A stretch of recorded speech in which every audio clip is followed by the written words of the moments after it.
Ajahn Suwat would often begin his meditation instructions by saying to remind yourself that what you're doing here is excellent work, working on your own mind. And it's not selfish. It's looking after yourself in an intelligent way that actually has lots of benefits that go outside too. It's a way of being responsible that in the beginning looks irresponsible. You're going into yourself, dealing with an area that nobody else can see, nobody else can feel. The body as you experience it from within, your awareness as you experience it from within. And you're learning how to live with yourself inside here. It may seem like a small thing, but if you can't live with yourself, the bad effects are going to start spilling out. It's like someone who can't live at home, goes running around and becomes a delinquent outside. You want to learn how to settle in and be on good terms with your body, be on good terms with your mind right now. That doesn't mean just going along with whatever comes up in the mind. But it does mean learning to be sensitive to what's there and to admit what's there.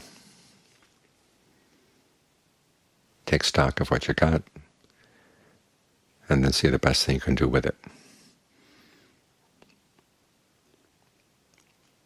You take your stance with the breath and find some spot in the body where it's easy to focus on the sensation of the breathing.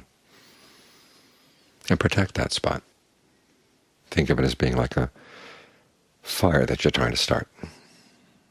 You've got the kindling, you've got the fuel, but there's a wind.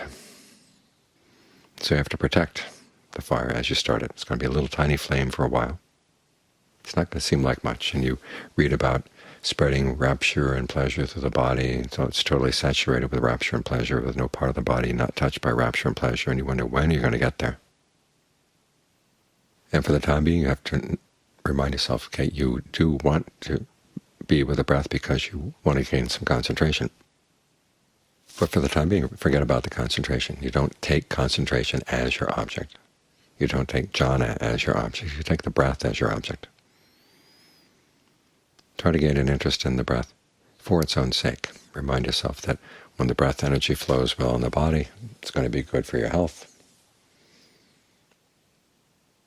It's going to be good for the mind. So pay full attention to what you've got right here. Be very intent on your spot. And whether it grows to be a big spot in the course of the meditation, that doesn't matter. Just protect what you've got. And it may not seem like much in the present moment, but it's there. And if you're too tired to do a lot of directed thought and evaluation, just do just the directed thought, just there with that spot. Try to keep it comfortable.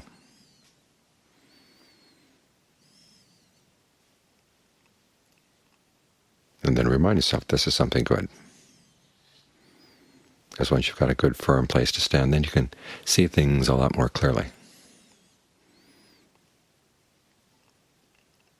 Otherwise, you're like being in a train station. You're in a train. Now the train's nearby. And all of a sudden, you don't know for sure if your train is moving or the other train is moving. You see one of them has to be moving, but you're not sure which. It's only when you see a post go by, then you know, okay, your train is moving. In other words, you need something that's really fixed so you can know what the movements of the mind are going to be. So if the fixed point is just that, a point, at least you got a point. If you want to have a little fun, have 2 points.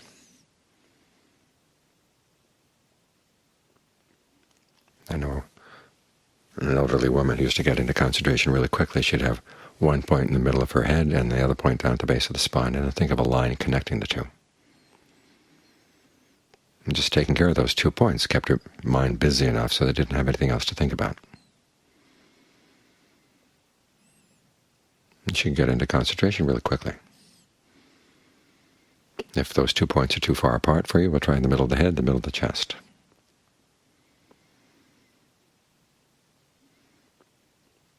But protect what you've got.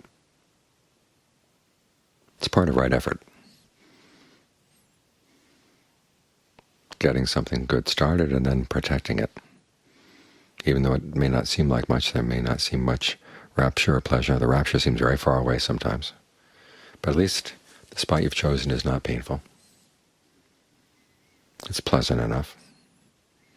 And you think of all the blood flowing around in there smoothly and easily and filling all the blood vessels. And you can get a sense of fullness. Protect that. And if, as you're protecting it, it begins to grow, let it grow. But don't lose sight of what you got.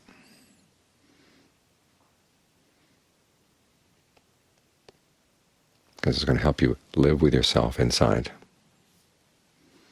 To have a good place like this. One of the terms for concentration is Vihara Dhamma, which means a home. And so you've got to put a roof over this, put walls around it, make sure it has a good solid floor. And then just stay here.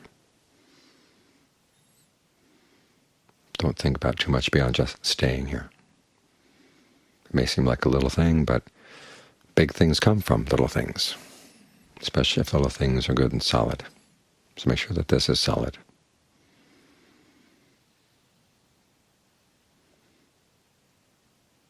Now you find that when you do settle down, begin to get blurry, because that's when you start moving your attention around, trying to expand the range of your awareness. Because otherwise the breath will get more and more refined, the spot where you're focused on gets smaller and smaller, and it just disappears, and you fall into an air pocket. Or everything just blurs out. So when the comfort does come, okay, allow it to spread, and allow your awareness to spread too. It may not be up to doing the whole body, but do at least something larger than just a small spot. Because when the mind is a small spot, then it can go in any direction very quickly at any time. But if it's larger, if it inhabits the body more fully, it's hard to pull everything into that small spot that can then move. So it makes it easier to stay here once you've got a larger frame of reference. But again, you find that having that larger frame makes you lose your focus. Go back to the focus. Learn to get a sense of what's working for you. Instructions are here in a kind of a general way. They give you an idea of what your options are. But it's up to you to choose what's working based on your powers of observation as to what's working. That way you become friends with the breath, friends with the body. You can live in here. And when you're at peace in here, you can live with yourself inside. Then you find it's going to be a lot easier to live with other people. And now you're going to find it's a lot easier to live with you. So the effects do spread around if you take care of the area in here. And this is it sounds like, it looks like you're being irresponsible, closing your eyes, not engaging with the world. But there are some skills that we need to practice inside. Nobody taught us these skills in school, so we've got to learn them now.